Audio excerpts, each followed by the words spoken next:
Marinus la jabaga belajina mun sokol non na shu ani kli awni nyanguma bi alam say janvier kalo kli kono to samba flani mo wan dudu anga bi kuna fonu mina tadi ke mina mali armeni ba maga chukar la nyogona moti marala ni ambore no amita chad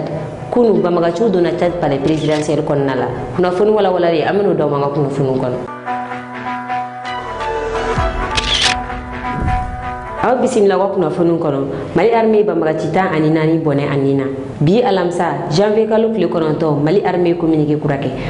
mi kono ya ira ka foko kunu 17h30 wakati mopti marala duguro wi nabi fo ma bo janga sawu mali armée bamaga cita ani nani bonne anina enino mali armée ni bamaga chukar la nyogona bamaga cinu fara la nyogonga ka atakita ka nyishi mali armée ma ngakele ma jaula to kushila sabula anga sanfe keleke fo uluku meja teminella helicopter munu me kisew ci ga jigi uludo na kele konnala agera sobe bamaga cita ani nani ulu shubore no kafara moto kono tonga aleni keleke mine chama mali arme osoro ni bamaga cinu nola o kofe kilota ani duruni temena janga sabula mali arme frapuke bamaga cido ka bamaga cinu kume bulila mali arme frapuka o bamaga cinu ka bamaga cinu be neutraliser bamaga cinu kume ga u fara nyago ngane ga ta pe dogo nunu ataki chef d'état major ya ida ka fuka ga chadi munu yeni kelenge kabe fuli belebele ta ka duma sabula u information jele soro umasigi willa ka jigi kele kono nala kabe fuli belebele ta ka di aga militaire ruma kuna fon flana Chad palais présidentiel attaquera Chad palais présidentiel attaquera bamaga chufe ayala ka fogo mi bugwara mugo yugo ulureni attaquinke kunu 20h50 wati ga do 21h kono nala ni waliya inkera ni mogo ngudo na kuludo refe na be fo ma militaire kana ko commando nungu mogo mugo ani durure ulure palais présidentiel attaqué ka keni sécurité mi be palais présidentiel kono nala mogo kono to yo ulu bone unina mogo woro ulu minale mbuloni wakati na uya ira ka fo fene ko mi palais présidentiel gardi kele ko oni turala mogo saba ulu jogina yani jamana kutigi ka se palais la sabula mi Chad jamana kutigi Marshal Mamad Idriss Déby ale kume aga soni ataki mege wakati mina na ataki kele awilla ka kunda palais kan yani aga se palais la mi aga ministre des affaires étrangères ni ale Daraman Kulubala ale kumana aya ira ka fo ko Chad palais présidentiel ka atakira ngako bashi foshi te mogoshi la ko jamana kono de begi yakli sigi ko foshi mage jamana kuntigi la ko jamana kuntigi yere be israla kana ayini kuma ifo ka joleto palais de la militaire u chela ani marfa kun jolenu awagati ngani ko engele mogo chama ira fo ko Chad palais présidentiel ko sécurité dani benino ala ni sécurité be kali mogo te songo bo asrafe ko chokodi ni ataki sugu be se ka tage Chad palais présidentiel la ni jamfate akonnala wa fene ko ni ataki inkera kle kelen ko fe Chad jamana kuntigi bole ko ka France jabi sabula France ya ida ka fo kai farafin de meku ko uma fama ko merci Chad jamana kuntigi bora ka ida ka fo ko yodo ka yamare ka nyashi farafuma sabula ko farafin yo jeli mbo France ko France tiga nyo mbo farafin kuni wale nyuma do bale afolla mo la ka folo la France dila donc mo ko chama ya ida ka fo kuni kuma ifo le France ma ko résultat de Chad palais présidentiel attaqué ni chugo ya ina wiyere ka fola awni ni anga jangata Chad ministre des affaires étrangères abora ka kuma minke attaqué ko fe yani jamana kuntigi ka se palais la anga ka kuma ko nami. Je suis actuellement à la présidence de la République où la situation est totalement maîtrisée. Il n'y a aucune crainte, il n'y a rien de grave et nous ne pouvons rien vous dire pour l'instant, mais la situation est totalement sous contrôle. Nous attendons la venue du procureur de la République pour vous montrer la réalité de ce qui s'est passé. Mais d'ores et déjà, je voudrais rassurer l'ensemble des Tchadiens que la situation est sous contrôle. C'est un petit incident qui s'est passé et je reviendrai longuement tout au long de la soirée pour vous dire ce qui s'est passé. Je suis actuellement à la présidence de la République. Comme vous voyez, il n'y a absolument rien. Tout est calme. Je veux que vous soyez rassurés.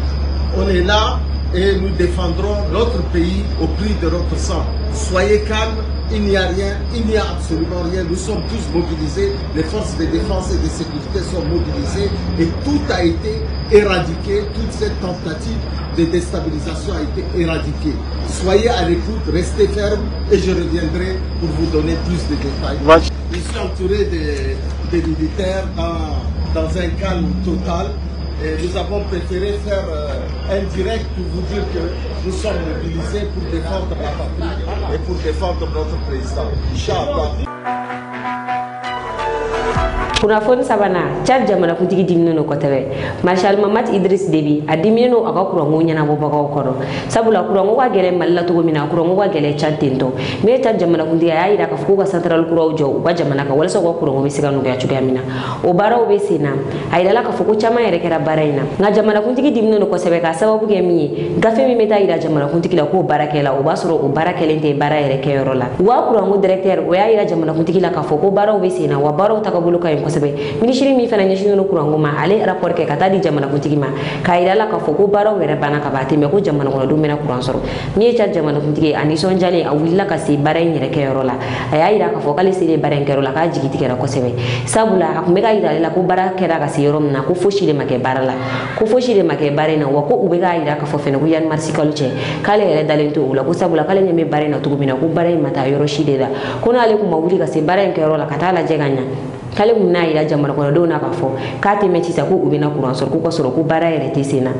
aya ira aka ministre na ka directeur la kale be mi yinu fe ni ngage alla bay ngo rapport fo glanga tadi alima ga pale kono nala kuni bara min kera o rapport de ka tadi alima alu be sira glamununa rapport fo kati fe ga e anyela tuguni na e rapport fo e kana la je ka bara mage terenga ko ube joni akololoi anga je anga ta chat jamana kutigi Marshal Mamat Idriss Déby aka ni kuma ga nuna me ni kera ka to uwa ko rambo yoro kurami me ka jo. Il était important pour moi de venir constater moi-même les réalités sur le terrain. D'après le compte rendu que j'ai eu, j'étais vraiment optimiste.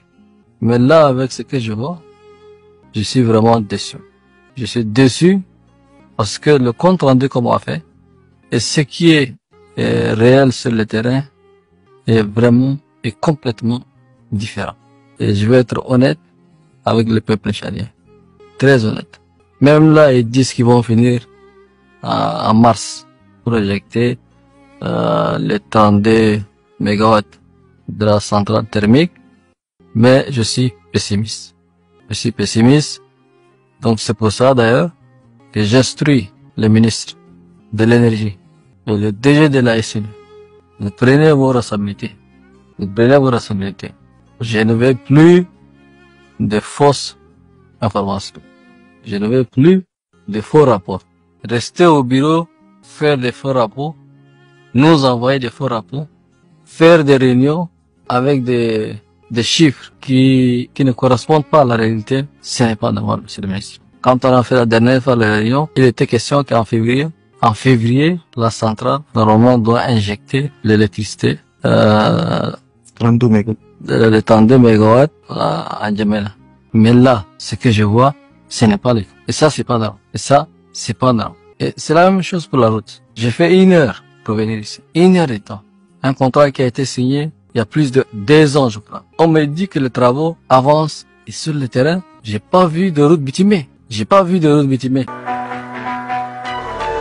Kuna fonnanna ami segingana mali konnala ni metali ke anga jamana kuranguga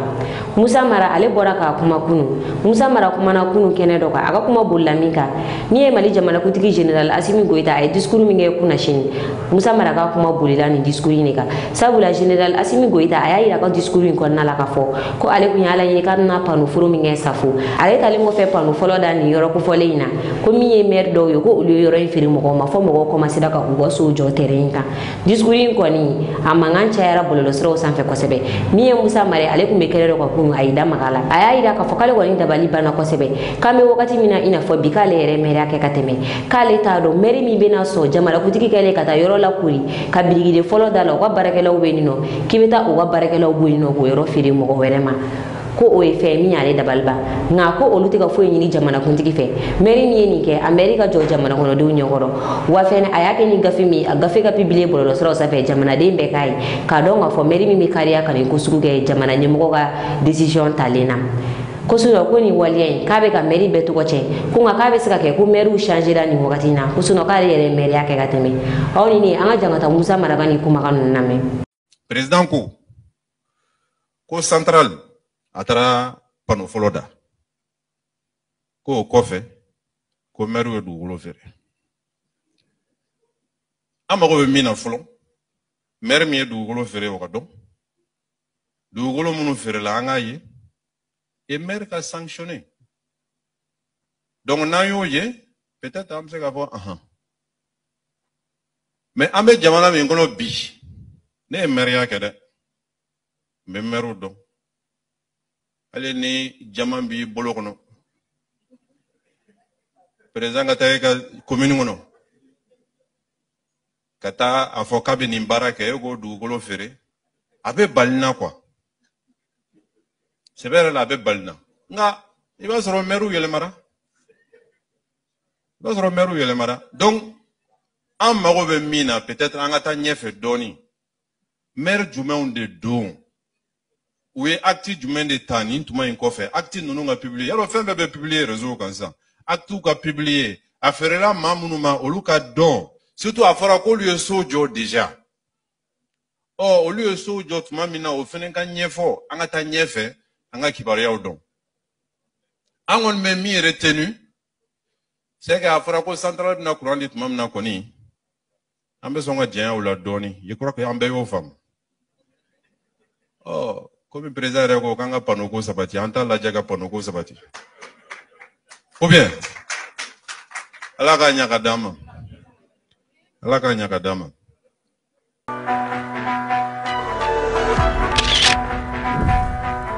Kurafon duruna amita Côte d'Ivoire san 2025 octobre kalo kile muga ani duru Côte d'Ivoire jamana kuntigi kala fili kura o bena sigi senga yalma Alassane Dramane Ouattara abeni kamo fanga no fe tugunia yiningal gelem sabula san 2020 o asoro Alassane Dramane Ouattara ay manda flake aya ida ka fokate na kamo fanga no fe ko mo la benemi abulu ni okuye Amadou Gon Coulibaly nga alay o chaku fole min ji dogoya wala Alassane Dramane Ouattara ida ka foku solution wala tali bulu mo wala beni tabulu o fa ka kamo fanga no fe aya kamo fanga no fe ayo mandake o mana bena kuncere jamana kuntigi kala fili kura bena ke Alassane Dramane Ouattara abora akumana aya ida ka fo ko ale koni ka akene ale no anina aya wala wala li kala ngama wala wala li jonjondi ama akuina aya ida ka fo kale ka kene anina kale ba sigi ka ga parti mo gola me mo min kangi kamo fanga no fe san 2025 election ina ko wa fene ko mo woro were be munu la benenu be se ka fangata ni ale rete aga parti corona la awni ni anga jangata Alassane Dramane Ouattara kan ni kuma kanu nami verra l'élection présidentielle en octobre 2025. À cet égard, je voudrais dire qu'il y a 5 ans, exactement en 2020, j'indiquais au corps diplomatique qu'il était de mon intention de ne plus être candidat parce que j'estimais qu'il fallait passer la main à une nouvelle génération. Aujourd'hui, je peux vous dire que j'ai bien fait d'accepter la proposition de mon parti. À la date d'aujourd'hui, je n'ai pas encore pris de décision, mais je peux aussi vous rassurer que je suis en pleine santé, désireux de continuer de servir mon pays. Mais comme je l'ai également dit, mon parti dispose d'au moins une demi-douzaine de candidats qui sont dans cette salle. Mais je voudrais encore une fois vous rassurer et rassurer l'ensemble de la communauté que cette élection qui aura lieu le 25 octobre sera paisible, démocratique et transparente. Emmanuel Macron ya ida ka fo kale be gataka ka bo farafina jamana kornala no be ga chexe yage uwa jamana kono do nyokoro ku ye francike kale ni jamana kutigi le be beka nga ale ba to jamana kuntiku ga kuma uwa ida ka fo ku ye francike ko sone kale mage nga bo jamana kornala franci bole nga ni kuma info mi e chat jamana kutigi ale a jabi Senegal premier ministre Ousmane Sonko ale fene franci jabi ni koina nga gini ngali bebe mi e sisanno ori ku rivarte sabula sayelma discours ko na Alassane Dramane Ouattara ya ida ka fo ko franci bina taka ka bo jamana wono mo chama meki yere yininga franci bora ka fokale ni jamana kuntuku le bebe ara kale tege yalma ivar tay uria wa ministre mi national kuma la sema uni kuna fundilo nyongo soro kuna fundilo yininga alte wala aya ira ka foku kuma foshi le tale bolo ka fo franci gata kala ka boku river ko jamana kuntiki kuma mi fo franci gata kala ko be gata ka ulame kale te foshi kala mala wa ko kuma foshi tale bolo ka fo jamana wono de unyana nga mo chama ya ira ka fo ko franci mi fokale ni jamana kuntuku le bebe ala ko siga foshi tala ko river tay uri ko river te ka France game ina fo général Tchani ira ka foto mina France be ka ta tile gan fe nga ka be segi nga do chauffeur ko wa ko Côte d'Ivoire kan flabe France ga militaire gu bena tabla o kawne konna la no kan nu ka suru Mali ni Burkina la ko sebe ko militaire nu bena tabla o kan nu ne konna la ko France ga ta kali ka bo Côte d'Ivoire avec ka ke so ko mari chauffeur France be kla ka segi nga do tuni wala sa o be segu sa go soro Sahel jamano konna la chugo yamna awni ni anga jangata Côte d'Ivoire ministre mi yeshino kuma la sema kuma ko ni mu fo bo kuna fundi lawi anga to la menyo fe. Merci. Nous n'avons aucun commentaire à faire sur les propos du président Macron. Pour ce qui concerne la Côte d'Ivoire, le chef de l'État ivoirien, lors de son intervention, a été assez clair sur les conditions dans lesquelles donc, le camp du 43e BIMA nous a été rétrocédé. Il n'y avait aucune ambiguïté là-dessus. Pour ce qui concerne donc les pays qui devraient être reconnaissants à la France, en tout cas, moi, je ne me souviens pas que la France ait mené de combat pour la Côte d'Ivoire, donc nous ne sommes pas particulièrement concernés par ces propos-là non plus. Nous avons eu une collaboration avec la France, avec l'armée française, dans le cadre d'une coopération qui est connue, qui est claire. Nous avons des relations anciennes avec la France, avec qui nous avons toujours eu donc de bonnes relations. Donc après l'intervention du chef de l'État qui a été très très claire sur les conditions dans lesquelles les négociations, les discussions ont été menées pour aboutir donc à cette rétrocession donc du camp du 43e BIMA, nous n'avons pas d'autres commentaires à faire. Je pense qu'il faut revenir au discours du président de la République pour voir que peut-être que ces propos concernaient d'autres pays, mais pas la Côte d'Ivoire.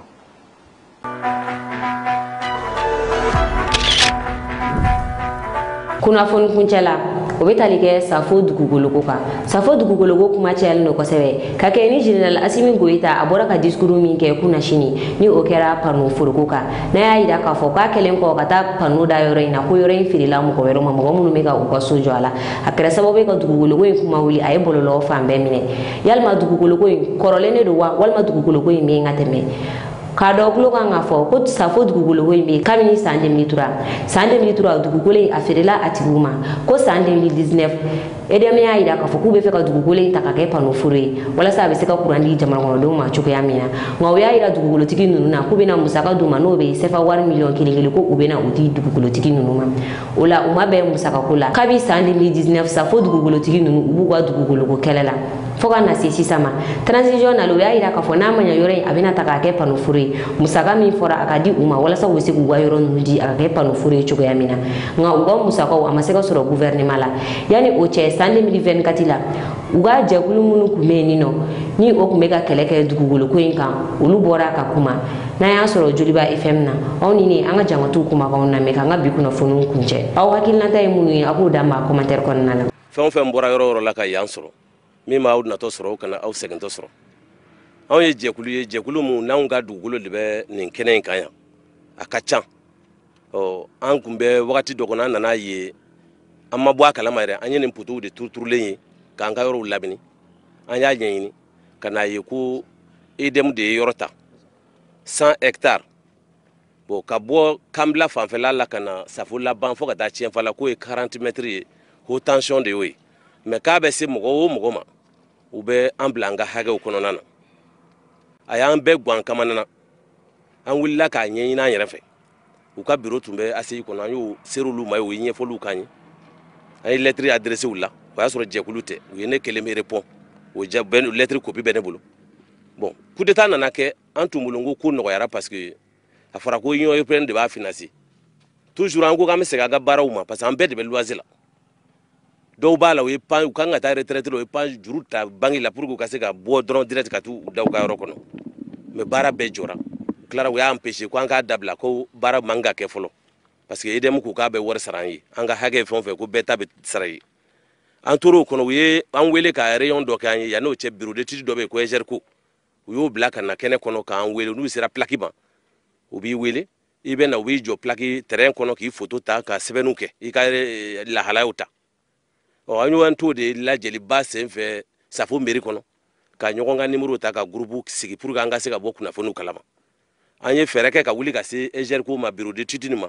u y'a ɲɛfɔ an ɲɛna olu ye cidenw de ye mais baara in kɔni bɛɛ bannen don u fana i bɛ se ka bin kɛ k'anw lafaamuya o y'o kɛ k'anw lafaamuya an nana an ye jama wele k'o da jama tulo kan an ko i bɛ taa ni ko ye dɔɔni dɔɔni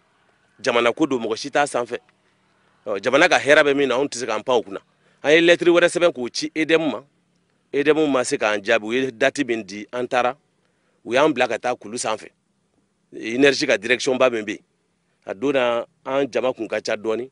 an ye tile ban yaala la an ma ɲɛ sɔrɔ o la yen an seginna ka da ka lettre filanan fɛnɛ sɛbɛn k'o ci an nana ka o jaabi minɛ u sɔrɔla k'an wele k'an ka taa ACI kɔnɔ yanni ka se 5e ma u ka direction dɔ bɛ yen ko commission in sigilen b'a kama yen an taara yen siɲɛ caman n'u ma se ka ɲɔgɔn sɔrɔ an n'u ye ɲɔgɔn ye don min na u ko an ka fɛɛrɛ bɛɛ lajɛlen kɛ ka mɔgɔw sensibiliser an kana mankan kɛ an ka patienter k'u bɛ n'an bila an ka droit kɔnɔna na ko fɛn bɛɛ bilalen don nin ko in kama a dabɔra de ko ka hectare 100 de bɛ ta yan ka champ soleil ni poste dɔw bɛ k'a kɔnɔ ko pour que ka se ka courant ko stabiliser Bamako n'a lamini kɔnɔna na o tɛ mɔgɔ si ma baasi ye anw sigilen m'o kunkan suma na k'an ka lettre jaabi kɔnɔ fɛn min fɔ an ye an ka se ka dɔ faamu an nana ye bɔlɔlɔw sanfɛ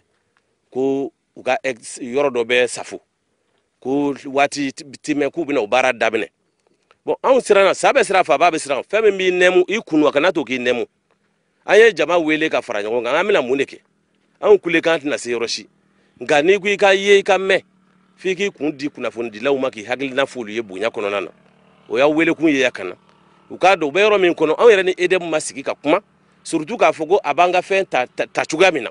an ye mɔgɔ o mɔgɔ ye o kɛra bureau d'étude min tɔgɔ nana anw fɛ yan EGR ko n'o bɛ ba kɔfɛ o n'anw de kumana donc an kɔni y'a wele ka na k'a fɔ mɔgɔw ɲɛna diɲɛ ka bɔ a kalama Mali faamaw k'a dɔn anw ka yɔrɔ de bɛ yan an bɛɛ bɛ loyer la mɔgɔ si tɛ yan ni terrain fila bɛɛ min bolo i y'a sɔrɔ cogo min bɛɛ b'i ta sɔrɔ cogo dɔ degun kɔnɔ an ye tɔrɔkɔtɔrɔkɔw de kɛ k'an bɛna u jɔ u ye baaraw lajɔ an bɛ se ka se 3 ans ma sisan birikiw karila dɔw ka cɛncɛnw yɛrɛkɛra dɔw yɛrɛ birikiw taara o tɔɔrɔ b'an kan an kɔni bɛ fɛ u k'a lajɛ cogo bɛɛ lajɛlen na k'an bila an ka droit kɔnɔ an kɔni bɛ yan tɔɲɔ b'an kan loyer juru yɛrɛ yɛlɛnnen don dɔw la dɔw taara loyer la ka juru retraite la ka juru t'u la u y'u ka so bila mɔgɔ b'an cɛla a bɛ se mɔgɔ 4 ma dɔw yɛrɛ ma se ka na a gɛlɛya kojugu a taara ka dugu la parce que ale tun ye juru de ta banque la pour que a bɛ se ka bɔ retraite la dɔrɔn ka taa ka du kɔnɔ a tiɲɛna a bolo wari min bɛ kɛ ka banque sara o de bɛ ka kɛ pension de bɛ ka taa di banque ma ale kɔni siran ka taa yɛlɛma a ka dugu kɔnɔ yen a bɛ village la est-ce que aw sera énergie directeur kura ma merci an ma se directeur kura ma n bɛ k'o de fɔ an ye lettre de adressé EDM directeur la sani ka mɔgɔ tɛ kɔnɔfɛ so sɔrɔ f'i ka fɔlɔ dala so la n'i y'i pan ka taa ɲɛfɛ ne fɔra k'i sera dugubana na i bɛ mun fɔ mun y'an bila ka nin kɛ yɛrɛ bi o ye kunnafoni minnu bɛ ka mɛn anw fɛ o de y'an bila k'an kunnafoni an kun bɔ kɛnɛ ma an ka ye an b'a dɔn fɛnɛ nin kɛnɛ kan faamaw ninnu bɛna an tulo ma gɛn a bɛ bi kulo a tɛna bi kulo geren kulo kɔnɔ a bɛ bɛn kulo kɔnɔ kulo minnu b'a dɔn ko degun bɛ mɔgɔw kan o de kɛra ala sago sago. bi lase kɔfɛ aw bɛna wulikajɔ wɛrɛ jumɛn kɛ. bon bi lase kɔfɛ anw tɛna wulikajɔ si kɛ min bɛ degun se jamana ma mais an kɔni bɛ an ka hakɛ kɔ u ka se ka an ka bila an ka hakɛw kɔnɔ an tɔɲɔlen don an dun b'a dɔn jamana faamaw doni bɛ yen dɛ nka doni dɔ fana ka girin doni dɔ ye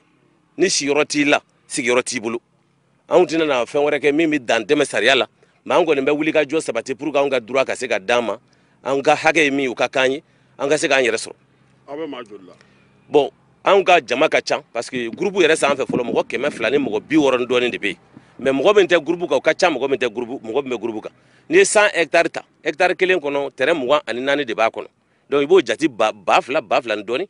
40 mètres min bɔ safo daminɛ na ka taa bila tiɲɛfala fanfɛla na n'i y'o fana ta Moribabugu commune daminɛ na o fana ka ca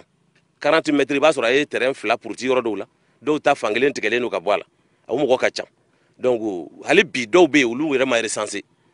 an sera EDM ko k'an k'olu ka téléphone numéro minɛ k'u tɔgɔw sɛbɛnnen k'o kan mais an sera ka mun kɛ sani i ka taa taraka k'o la an y'u ka téléphone carte d'identité copie minɛ carte d'identité copie kɔfɛ i ka téléphone numéro b'o kan an y'o saisie an bɛ t'o déposer u k'olu fɛɛrɛ kɛ k'olu fɛnɛ recensé olu ka bila fara mɔgɔ recensé lenw kan mɔgɔ kilancɛ ma olu t'o yɛrɛ kunnafoni kalama dɔw bɛ Mali kɔnɔ. est-ce que aw bɛ yɔrɔ kura de nɔfɛ wa ou bien aw bɛ fɛ aw ka bila aw ka hakɛw kɔnɔna ka musaka de d'aw ma. bon u ye mun fɔ an ɲɛna u k'anw ma ko u ye mairie ɲininka mais ko mere ko go bi se ka yoro di ko me ko lu ko ni min ye ko en kono ni ko ka yoro di an ma ka atina ke an farifoni ko yi u bi nyini ga ibe mubarake ni ka barafo o kofe I ka deme kofe ki bla I ka dura ki be fe I ka deme muna u yolu koroni u betanye donc wa hagili bala u bina an kuluma gweni akara musaka ye wo yoro joka dama ye wo komi eta ko ni ale bi se ka beke onga min ko den kadi an yi bi kana kankan o kadanyi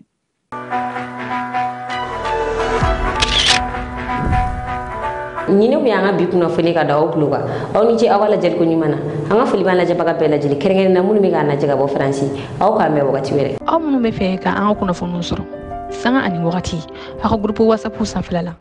aw bi se ga ni numéro ko fali ngole ni oyi bi kono to ani kili moi ani kili binani bishegi ani nani hula condition fe wala ya sabu se ga do anga groupe whatsapp la abo bela jël soro ni numéro en fe